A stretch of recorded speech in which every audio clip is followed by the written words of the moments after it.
जय Hind dear student. इस video में हम जानने की कोशिश करेंगे कि किसी बॉडी का रेस्ट पोजीशन क्या है और किसी बॉडी का मोशन वाली पोजीशन क्या है। देखो, आप जब अपना अपने आसपास ऑब्जर्व करते हो तो बहुत सारी चीज़ें आपको ऐसी दिख जाती हैं। एग्जाम्पल के तौर पर मैं अगर कहूँ तो आप जिस रूम में बैठे हैं जहाँ कहीं पर भी बैठे हैं, वहाँ पर मान लो एक टेबल है और टेबल के ऊपर आपने क्या रख दिया, एक बुक रख दिया। एक बुक रख दिया तो आपने क्या देखा कि अभी मान लो कि 8:00 AM हो रहा है। आपने देखा कि 8:05 AM। आपने देखा टाइम 8:10 AM। आपने ऐसे पासेज ऑफ टाइम के साथ आपने क्या देखा कि ये बुक यहीं पर टेबल पर जहाँ पर आपने रखा था तो वहीं पर है, लेकिन आप कहाँ पर हैं, वहीं पर साइड में खड़े होकर कहीं से ऑब्जर्व कर रहे हैं, ऐसे ऑब्जर्व कर रहे हैं। तो आपने ये चीज़ें ऑब्जर्व कर ली कि टाइम के पास होने के साथ साथ हम ये देख रहे हैं कि ये ऑब्जेक्ट इस टेबल पर जहाँ पर हम रखे थे वहीं पर रखा हुआ है। तो आपके रेफरेंस में ये जो ऑब्जेक्ट है, इस ऑब्जेक्ट को आप क्या बोलोगे कि it is the rest position. इस ऑब्जेक्ट का पोजीशन कैसा है, रेस्ट है। लेकिन अगर आप किसी ऑब्जेक्ट को ऐसे रखते हो अर्थ के सरफेस पर या कहीं पर भी, मान लो एक टॉय कार रखते हैं और उसमें चाबी भर देते हैं और चाबी भरने के बाद आप देखते हैं कि ये जो टॉय कार है ये किसी पर्टिकुलर डायरेक्शन में ऐसे एक पोजीशन से दूसरे पोजीशन पर मूव कर जाती है।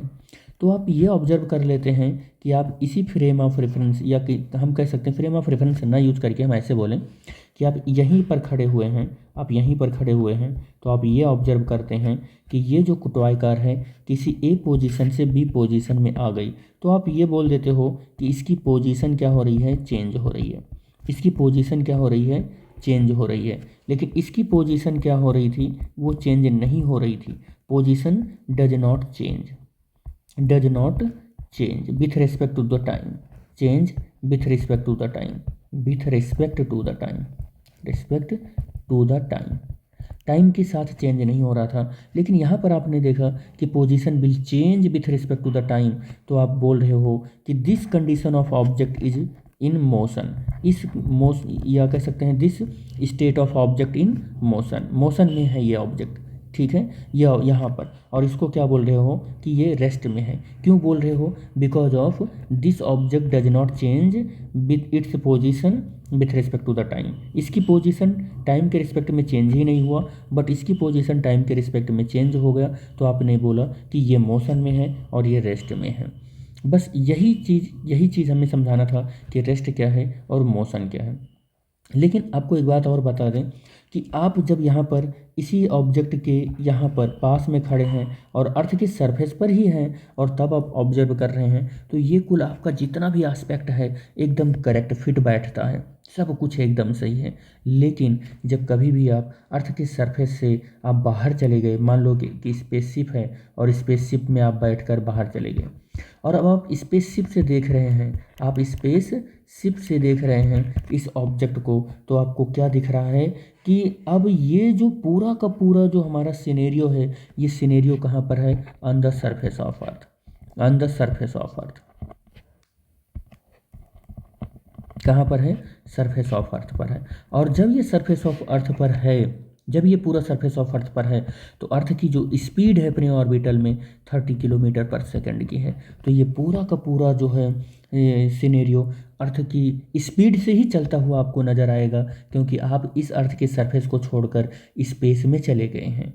अब आप बताओ कि ये ऑब्जेक्ट क्या, ये जो पर्सन है यानी कि पर्सन या मैन जो टू है, ये देखेगा कि ये ऑब्जेक्ट भी उसी स्पीड से भाग रहा है जिस स्पीड से अर्थ भाग रही है, यानी कि 30 km/s की स्पीड से।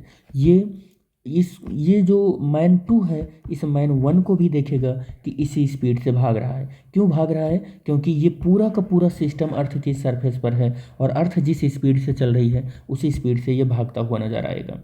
बट इस मैन वन ने इस ऑब्जेक्ट को क्या देखा कि ये स्टेशनरी है। मैन वन ने क्या देखा कि ये ऑब्जेक्ट स्टेशनरी है, रेस्ट में है। लेकिन इस मैन ने क्या देखा कि ये उसी स्पीड से चल रहा है जिस स्पीड से अर्थ चल रही है। देखो एस्पेक्ट बदल गया ना। एक ही बॉडी का मोशन, अगर पोजीशन चेंज होती है बॉडी का तो क्या हो रहा है कि एक ही बॉडी का मोशन दो लोग अलग अलग तरीके से ऑब्जर्व कर रहे हैं। यही जो टॉपिक है मेन रूप से, इस टॉपिक को हम नेक्स्ट वीडियो में समझने की कोशिश करेंगे, जो कि क्या है कि एब्सोल्यूट रेस्ट या एब्सोल्यूट मोशन क्या है, या हम ऐसा कह सकते हैं कि रिलेटिव टर्म क्या है रेस्ट और मोशन के साथ। तो हम नेक्स्ट वीडियो में इसको देखेंगे। बने रहिएगा फिजिक्स टाइम के यूट्यूब चैनल के साथ। Thanks for watching the video. Thank you बेटा।